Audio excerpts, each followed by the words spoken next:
तो सर जैसे कि आपने कहा कि 100 बदमाश छूट ना जाए, तो अगर 100 बदमाश छूटेंगे तो समाज में जाके तो फिर वो बदमाशी करेंगे, यानी जी 100 दोषियों को आपने आजाद कर दिया देखिए, एक को बचाने। अब आप ऐसे सोचिए कि एक व्यक्ति जो निर्दोष है, कुछ नहीं किया, और उसको आपने जेल में दे दिया, पनिशमेंट उसको दे दिया, सजा जी उसको सुना दिया, जी तो ये तो बहुत बड़ा अपराध है ना कि जी उस व्यक्ति को आपने अपराधी मान लिया जो अपराध है ही नहीं। हम्म, तो 100 अपराधी इसलिए छूट गया क्योंकि उसको प्रूव नहीं कर पाया, या बहुत ज्यादा लांचल का हूँ और मैथिली भाषा का चूंकि बार बार मैं जिक्र कर रहा हूँ, तो आपको देखना पड़ेगा कि बिहार में जो है दूसरा जो भाषा है, वहाँ की दूसरी जो भाषा है वो है उर्दू।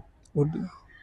ठीक है, तो जो यूपीएससी है उससे इसका सिलेबस, जुडिशियरी का सिलेबस छोटा होता है, कम होता है। जब समान पृष्ठभूमि से हर रीजन से लोग आते हैं, और खास करके जो लोअर जुडिशियरी है उसमें जो स्टेट वाइज एग्जाम लिया जाता है, मुझे लगता है कि इसी पर्पज से लिया जाता है कि जो मास लोग हैं उनको जस्टिस मिल सके। इस मीडियम में उसका जो मटेरियल आता है वो हिंदी मीडियम में आता ही नहीं है, इंग्लिश मीडियम में ही आता है। जी जी। जो बुक्स होता है वो 90% लॉ की बुक्स जो है आपको इंग्लिश में मिलेगी। जी। मैं जिस रिमोट एरिया से आता हूँ वहाँ अभी तक जो है ट्रांसपोर्टेशन का एक्सेस नहीं है। मैं कोसी क्षेत्र से आता हूँ, मधुबनी जिला के, वहाँ अभी तक मेरे घर पे आप 4 व्हीलर से नहीं जा सकते हैं। जी जी, क्योंकि वहाँ नहीं है। नमस्कार, मेरा नाम है कुंदन झा और आप देख रहे हैं सच इंडिया। देश में विभिन्न प्रकार के जो कॉम्पिटिटिव एग्ज़ाम होते हैं उसमें से एक one of the toughest exam होता है जुडिशरी सर्विस, और आज हमारे साथ हैं ऐसे ही जो एस्पिरेंट है जो इस चीज़ की तैयारी कर रहे हैं। आइए जानते हैं उनसे कि वो किन किन रणनीतियों को फॉलो करते हैं। नमस्कार सर। नमस्कार। पहले अपना परिचय दीजिए सर। मेरा नाम संजय दिव्यदृष्टि हुआ और मैं फैकल्टी ऑफ दिल्ली यूनिवर्सिटी का जो है faculty of law Delhi university का फाइनल ईयर का स्टूडेंट हूँ। अभी हम लोगों का जो है फाइनल सेमेस्टर का पेपर हुआ है। अच्छा, तो आपका जो सर में जुडिशरी का प्रिपरेशन भी करते हैं। तो सर हमारे दर्शकों को ये बताइए कि जैसे आपने एलएलबी का एग्ज़ाम दिया है और आप इतने बड़े विश्वविद्यालय दिल्ली विश्वविद्यालय में आए, तो आपको कहाँ से प्रेरणा मिली कि मुझे दिल्ली विश्वविद्यालय जाना चाहिए, फिर दिल्ली विश्वविद्यालय में जाके मुझे जुडिशरी की तरफ आपका रुझान कैसे गया? देखिए, रीजनल या स्टेट में रिमोट एरिया में रहने वाले लोगों का एक रहता है कि वो सेंट्रल यूनिवर्सिटी में आके पढ़ाई करें। दिल्ली यूनिवर्सिटी बहुत फेमस है, और एक तो इसके वजह से, और दूसरी बात क्या है कि यहाँ का फी स्ट्रक्चर बहुत जो है ना कम है, जो हर कोई जो है ना देने में सक्षम है। तो खास करके रिमोट इलाके के लोग और गरीब जो है ना बैकग्राउंड से आने वाले लोग, उसके लिए सेंट्रल यूनिवर्सिटी खास करके दिल्ली यूनिवर्सिटी काफ़ी अच्छा है। और हम लोग यहाँ आए थे सिविल सर्विसेज की तैयारी करने के लिए, और यहाँ इंट्रेंस बेस्ड जो है एडमिशन होता है, तो हम लोगों के लिए आसान था एडमिशन लेना।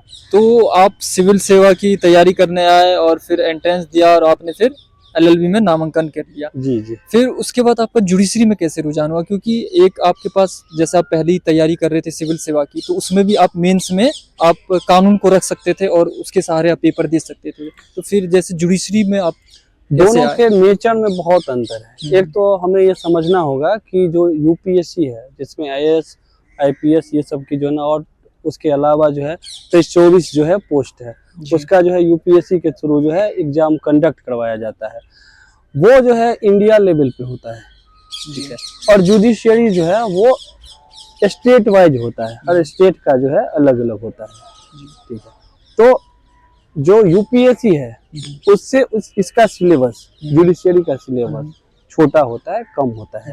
और चूंकि दोनों का जो है नेचर भी बहुत अलग है, जैसे यूपीएससी जो है वो जनरलाइज एग्जाम होता है, जनरल चीजें पूछी जाती है, और ये जो है स्पेशलाइजेशन की डिमांड करते हैं, तो दोनों में ये अंतर होता है।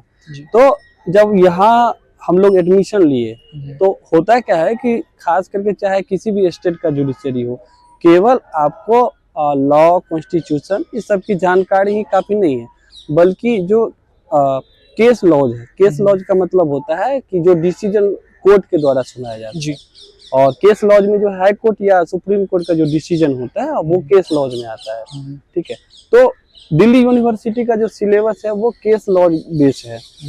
तो खास करके जो आदमी यूपीएससी का तैयारी किया है वो कॉन्स्टिट्यूशन सब ठीक ठाक पढ़े होते हैं, इंटरनेशनल रिलेशन पढ़े होते हैं, एनवायरनमेंट पढ़े होते हैं, जी जी उनको पढ़ना यहाँ क्या पड़ता है, केस लॉज पढ़ना पड़ता है। जी और आप देखेंगे कि चाहे किसी भी स्टेट का जुडिशरी का पेपर हो तो उसमें केस लॉज और जो कॉन्सेप्ट होता है दोनों को मिलाकर क्वेश्चन पूछा जाता है। ठीक है, तो इसलिए जो है ना हम लोग फर्स्ट सेमेस्टर से जो है अच्छे से सेमेस्टर को जो है ना पढ़ना शुरू किए, और इस पॉइंट ऑफ व्यू से कि हमें जो है ना आगे जाके जो है जुडिशरी एग्जाम में अपीयर होना है। तो सर जैसे कि आपने बताया कि आप सिविल सेवा की परीक्षा की तैयारी करने आए थे, तो आप वैसे आप कहाँ से हैं, मतलब किस राज्य से हैं? जैसे मेरा घर मधुबनी बिहार बिहार हुआ। तो जी। सर जैसे बिहार तो ग्रामीण पृष्ठभूमि से आप संबंध रखते हैं, तो आप न्यायिक क्षेत्र में आके न्यायिक व्यवस्था में क्या सुधार करना चाहेंगे, या आप देखना चाहेंगे, या जब आप उस ओहदे पे, जब उस पोजीशन पे बैठेंगे तो किस तरह से आप न्यायिक प्रणाली को सुधारेंगे? अब देखिए, मैं जिस रिमोट एरिया से आता हूँ वहाँ अभी तक जो है ट्रांसपोर्टेशन का एक्सेस नहीं है। मैं कोसी क्षेत्र से आता हूँ, मधुबनी जिला के, वहाँ अभी तक मेरे घर पे आप 4 व्हीलर से नहीं जा सकते हैं जी जी क्योंकि वहाँ नहीं है। अब क्या है कि हमारी जो पढ़ाई हुई थी वो पढ़ाई हुई थी लोकल लैंग्वेज में, यानी हमारा जो मदर लैंग्वेज है मैथिली में हुई। मैथिली में जी। और उसके बाद क्या हुआ कि जब हम बाहर आए तो हमें हिंदी जो है समझना पड़ा, जब लॉ के फील्ड में आए तो हमें अंग्रेजी सीखना पड़ा जी। तो जब हमारे जैसे लोग आएंगे, वो ऐसे लोग जो रिमोट एरिया के हैं और भाषा के कारण, अब आप सोचिए कि एक मैथिली बोलने वाले लोग हैं तो 2 लोगों के बीच में विवाद हुआ और विवाद कोर्ट आया। अब कोर्ट जो है ना हिंदी या अंग्रेजी में बात जो है ना सुन रहा है या डिबेट कर रहा है। जी जी। अब आप सोचिए कि लड़ने वाला मैथिली में, झगड़ने वाला मैथिली में, जी। न्याय देना किसको है, तो मैथिली समझने और बोलने वाले को। जी। लेकिन जो व्यक्ति डिस्कस कर रहा है वो अंग्रेजी में कर रहा है, जी जी। वो व्यक्ति हिंदी में कर रहा है, तो हिंदी में तो आपको समझ में आ भी जाएगा। लेकिन जब इंग्लिश में डिस्कशन होता है तो अब आप सोचिए कि जिस व्यक्ति के जजमेंट, जिस व्यक्ति के जस्टिस के लिए, जिसके जस्टिस के लिए कोर्ट में बहस होता है, उस व्यक्ति को तो पता ही नहीं चल रहा है कि 2 व्यक्ति काला कोट पहन के बात क्या कर रहा है। तो मैं मानता हूँ कि हमारे जैसे लोग जब आएंगे मेन स्ट्रीम में आएंगे तो उन लोगों को बेनिफिट होगा इसका। और जो जस्टिस का एक्सेस, रियल एक्सेस है, वो तब जाके हो पाएगा।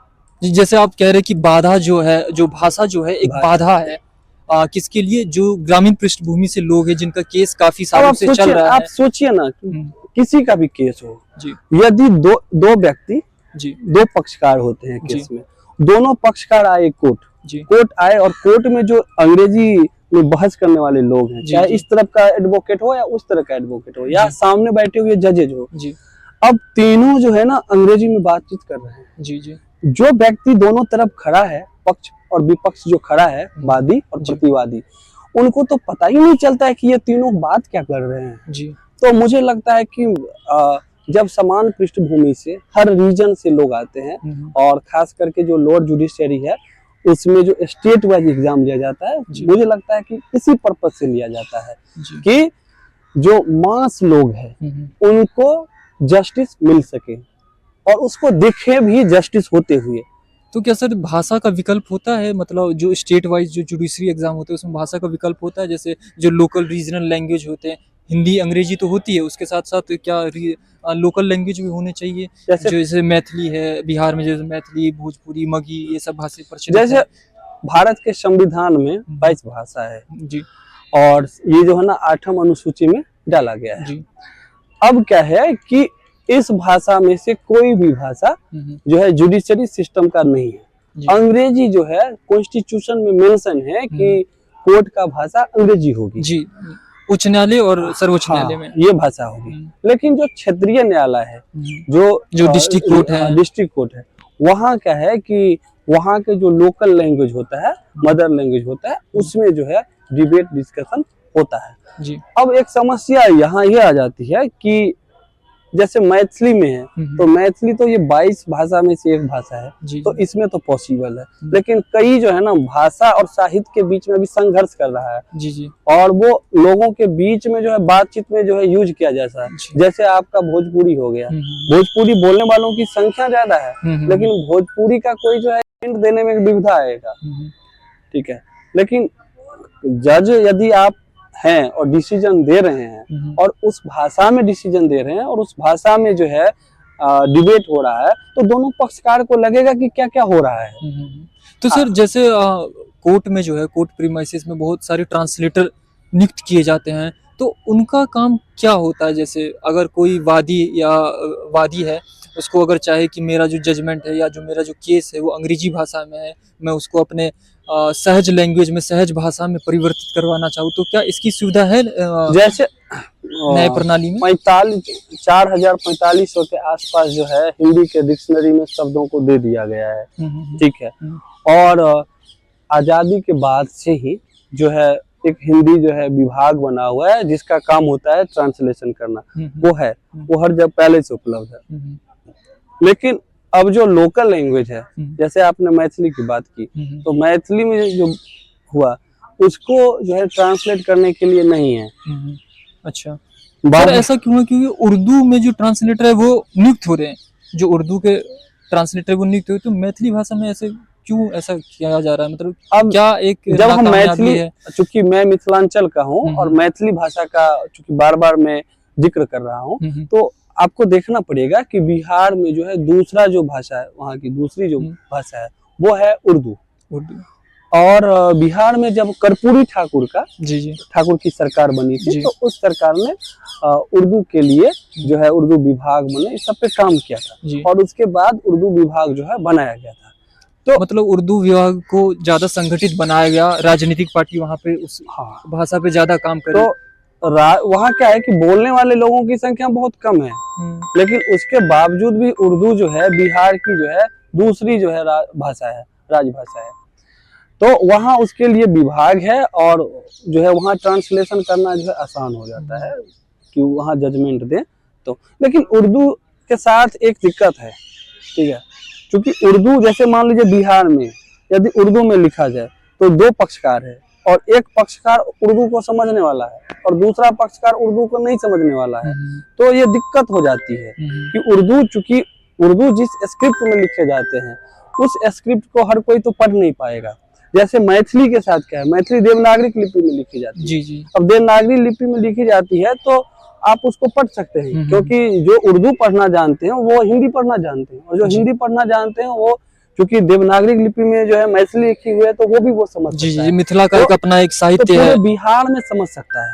जैसे मैथिली भाषा का अर्थ का मतलब ना समझे लेकिन वो पढ़ पाएगा, लिख पाएगा, समझ पाएगा जी। लेकिन उर्दू को क्या है कि फिर एक जो है ना, चूंकि उसका स्क्रिप्ट अलग हो जाता है, ये दिक्कत है। पॉज कर दो सर। जैसे कि आपने बताया कि आप बिहार से आए हैं, ग्रामीण पृष्ठभूमि से हैं और दिल्ली विश्वविद्यालय, इतने बड़े विश्वविद्यालय में आए, तो यहाँ वहाँ के जो ग्रामीण छात्र हैं, तो यहाँ के छात्रों यहाँ से छात्र जो होते हैं जो अंग्रेजी माध्यम से पढ़े होते हैं, तो क्या क्या चुनौतियों का सामना करना पड़ता है यहाँ के पाठ्यक्रम को समझने में, यहाँ के वातावरणों को समझने में, या यहाँ के छात्रों को समझने में, और कैसे उनका सामना करें और कैसे उनको सुधारें? जैसे यहाँ दिल्ली यूनिवर्सिटी में खास करके फैकल्टी ऑफ लॉ में, यहाँ जैसे कि फैकल्टी ऑफ लॉ है जो यहाँ पे इंग्लिश मीडियम में ही इंग्लिश मीडियम नहीं, उसका जो मटेरियल आता है वो हिंदी मीडियम में आता ही नहीं है, इंग्लिश मीडियम में ही आता है। जी। जो बुक्स होता है वो 90% लॉ की बुक्स जो है आपको इंग्लिश में मिलेगी। जी, छात्र फिर उस पे कैसे काम करें हिंदी? लेकिन है क्या कि यहाँ जो टीचर हैं, यदि आप हिंदी में पूछ रहे हैं क्वेश्चन, तो टीचर जो है ना दोनों भाषा में बात करते हैं, हिंदी में भी और इंग्लिश में भी, और आप यदि हिंदी में क्वेश्चन करते हैं तो वो हिंदी में बताने की कोशिश करते हैं जी, ठीक है। तो जैसे first second third semester, 1-2 semester में आप अपना इंग्लिश जो है इम्प्रूव कर लीजिए और तब तक आप चाहें तो आप हिंदी में भी अपनी बात लिख सकते हैं, ठीक है। तो उसको अच्छा मार्क्स मिल रहा है। बहुत सारे हमारे जो है ना दोस्त है जो हिंदी में लिखा है और फर्स्ट डिवीजन मार्क्स पाया है जी। तो आपका माध्यम सर क्या था? जैसे मैं शुरू की पढ़ाई मैंने किया था, मेरे यहाँ तो मैथिली में पढ़ाया गया था, सारी बातचीत होती थी मैथिली में, लिखते थे हम लोग, इंग्लिश हिंदी में लिखते थे जी। और यहाँ जब मैं आया तो मेरी जो है ना मीडियम इंग्लिश रहा, और चूंकि मैं सीए की तैयारी कर रहा था तो मैं इंग्लिश में पहले भी पढ़ता था, कॉमर्स पढ़ता था, तो काफी सुधार हो गया था आपका अंग्रेजी में, यहाँ तब तक हो चुका था। तो सर जैसे मैं कि कह रहा हूँ कि आपकी रणनीति फिर क्या रही जो जुडिशरी सर्विस में जाना चाहिए बच्चों को, कि वो कैसे कैसे रणनीति वो फॉलो करे या क्या क्या पढ़े और कब? तो उसको ये समझ लेना चाहिए कि हमारा जो है जज बनने की सफर शुरू हो गया है, और उसको सारे सेमेस्टर को यदि बढ़िया से पढ़ लिया जाए तो आपको कहीं और कोचिंग लेने की जरूरत भी नहीं पड़ेगा, क्योंकि काफी अपने आप में जो है ना वो पर्याप्त जो है सिलेबस जो है बना हुआ है। उसको आप यदि ठीक से पढ़ ले रहे हैं तो बहुत आसान हो जाएगा जुडिशरी। और दूसरी बात क्या है कि बेयर एक्ट जो है, बेयर एक्ट बहुत जरूरी होता है। कॉन्स्टिट्यूशन तो होता ही है, लेकिन बेयर एक्ट जो है काफी जरूरत है। और उसको यदि ये समझ ले कि ये गीता और जो है ना बाइबल है, तो वो बहुत जल्दी ही ग्रेजुएशन करते करते जो है जज बन सकता है। कई लोग बना है, अपने मेरे बिहार से कई लोग बना है। तो यानी बच्चा अगर ग्रामीण क्षेत्र से तो कोई मैटर नहीं रखता, और अगर मेहनत करे अपने पाठ्यक्रम पे पूरी अच्छी तरह से फोकस करो तो बिना कोचिंग के भी वो सफलता प्राप्त कर सकता है। बिल्कुल, जैसे बिहार की भाषा जो है हिंदी है जी। बिहार जुडिशरी में आप बैठ रहे हैं तो हिंदी में आप जो है ना एग्जाम में अपियर हो सकते हैं। वहाँ हिंदी जो है सिलेबस में दिया भी गया है। जैसे झारखंड में आप जा रहे हैं तो वहाँ हिंदी एक जो है सब्जेक्ट के तौर पे भी है, तो आसान है। हाँ, ये है कि जो कुछ टेक्निकल वर्ड होता है सारे सब्जेक्ट का, तो लॉ का कुछ टेक्निकल वर्ड जो है उसको हिंदी में समझना थोड़ा हार्ड हो जाता है, इंग्लिश में समझना थोड़ा आसान हो जाता है। तो कोशिश करना चाहिए कि आप यदि खुद को इंग्लिश में कन्वर्ट कर पाते हैं, बदल पाते हैं, तो ये तो ज्यादा आसानी होगी, बेहतर रहेगा, ज्यादा आसानी होगी। तो जैसे कि सर सर्वोच्च न्यायालय में जो प्रैक्टिस जितनी भी होती है वो सारे इंग्लिश में ही होती है, और इंग्लिश उसमें मैंडेटरी है, विशेषता सुप्रीम कोर्ट में। तो उस वहाँ बच्चा फिर कैसे फेस करे, या कैसे अपने आप को सुधारे, या कैसे आप अपने आप में सुधार लाए, या कैसे क्या करे? जैसे डीयू में जब मैं आया था तो उस टाइम लग रहा था कि इंग्लिश उतना आसान नहीं है, लेकिन अब जो है ना ये सहज लगने लगा है जी। तो आप जो 3 साल का ये जर्नी है, 3 साल की जर्नी में आप इतना जो है ना बेटर हो जाते हैं कि आप अच्छे से अपनी बात जो है सुप्रीम कोर्ट में रख सकते हैं इंग्लिश में। और खास करके जो है ना वो राइटिंग स्किल का जो है ना बहुत ज्यादा जरूरत है जी, यानी निरंतर प्रयास करते रहे, खास करके तो सफलता प्राप्त होगी। खास करके जो आपने बताया हिंदी भाषी जो लोग हैं या कंपटीशन तैयारी जहाँ जो लोग करते हैं, उनका ग्रामेटिकल पोर्शन बहुत अच्छा होता है जी। तो ग्रामर अच्छा होता है और यहाँ लिखना सीख जाता है वो, वर्ड उसके पास वर्ड पावर हो गया, तो फिर उसकी राइटिंग स्किल जो है अच्छी हो जाती है। और एक सब्जेक्ट होता है ड्राफ्टिंग एंड प्लीडिंग, उसमें जो है ना कैसे लिखा जाएगा, कैसे केस का जो है ना ड्राफ्ट किया जाएगा, ये सब सिखाया जाता है। और उसके बाद यहाँ जो है इंटर्नशिप मूड पर कंपटीशन होता है, ये सारे करते करते काफी जो है बच्चे जो है ना हर फील्ड के बारे में जानकारी एकत्रित कर लेते हैं और उसके लिए फिर वहाँ आसान हो जाते हैं। सर जैसे कि आप विधि क्षेत्र से जुड़े हुए हैं, तो मैं आपकी नज़र जो है एक बार न्याय प्रणाली की तरफ ले जाना चाहता हूँ कि यहाँ पे इंडिया में जितने भी केस हैं वो इतने देर से क्यों जजमेंट मिलता है या जस्टिस मिलता है?